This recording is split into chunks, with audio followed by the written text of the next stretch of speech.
Gossaigaon district committee UPPL আৰু পৰ্বতগাঁও district committee UPPL দুইটা district কমিটিৰ অন্তৰ্গত আমাৰ প্ৰাইমাৰী কমিটিবিলাক আছে।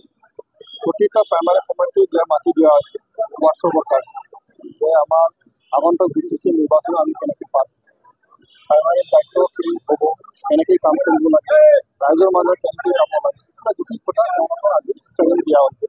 চবেই আহিছে ইয়াত আৰু স্বাস্থ্য যিটো আমাৰ প্ৰাইমাৰী কমিটি আছে সকলো ইয়াত উপস্থিত হৈছে। একদম ধুনীয়া, একদম ৱেল প্লেন আৰু ভাল এটা ট্ৰেইনিং হৈ গ'ল। তেওঁলোকে গাঁৱৰ মাজত গৈ পেলাই প্ৰত্যেকটা বুথত জিকিবৰ কাৰণে কাম কৰিছে। আমাৰতো কি আছে, যোৱা 2020 চনৰ যিটো মিত্ৰতা আছে এইটো ফাৰ্ষ্ট ইলেকশ্যন। ইলেকশ্যনৰ পিছতে আমি লগ লাগিছোঁ, আমি বেলেগে কৰিছিলোঁ। প্ৰত্যেকটা দলে নিজৰ নিজৰ এটা ৰণনীতি থাকে। নিৰ্বাচন আহিলে নিজাববীয়াকৈ কাম কৰে, নিজাববীয়াকৈ চৰকাৰ গঠন কৰিবৰ কাৰণে সকলোৱে চিন্তা কৰে। তো আমাৰ UPPL দলে সেইটোকে আমি কৈ আছোঁ যে এইবাৰ BTC নিৰ্বাচনত আমি সকলোৱে চৰকাৰ গঠন কৰিবৰ কাৰণে আমাৰ সংগঠনে আমাৰ ভিত্তিটো আমি মজবুত কৰিছোঁ। তো গতিকে নাম্বাৰ 1 কথাটো হ'ল BTCত আমি চৰকাৰ গঠন কৰিবৰ কাৰণে কাম কৰিছোঁ। এইটোতো তেওঁলোকৰ কথা, আমাৰতো 40টা সমষ্টি থাকিব। কোন পাৰ্টীয়ে ক'ত কিমান দিয়ে, কোনটো সমষ্টি দিয়ে, তেওঁলোকৰ কথা।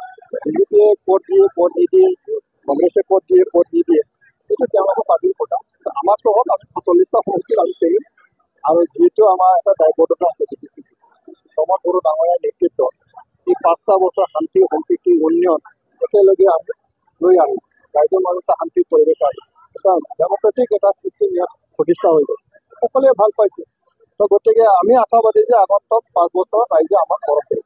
আমাৰ সদায় দাবী কৰে, যেতিয়া 2020 চনত UPPLে জিকি পেলাই প্ৰমোদ বড়ো ডাঙৰীয়া চৰকাৰ গঠন কৰি গঠন কৰাৰ আগতে সি কৈছিলে যে UPFৰ চৰকাৰ আহিব। এইটো দাবী কৰোঁতে প্ৰমোদ বড়ো শপত ল'লে চিফ হ'ল। তাৰপিছত 3 মাহ পিছত ক'লে যে চৰকাৰ আকৌ UPFৰে আহিব। 3 মাহ হৈ গ'ল, 1 বছৰ গ'ল, আকৌ দাবী কৰি 5 বছৰ উকলি গ'ল। আজি 2025ত আকৌ নিৰ্বাচন হ'বলৈ গৈ আছে। সেই নিৰ্বাচনত আকৌ সি দাবী কৰি আছে। সেই দাবীটো দাবী হৈ থাকিব। কিন্তু এতিয়া ৰাইজে কি বিচাৰিছে, হাগামা দাবী কৰিলেতো নহ'ব নহয়। ৰাইজে কি বিচাৰিছে এইটো চিন্তা কৰক।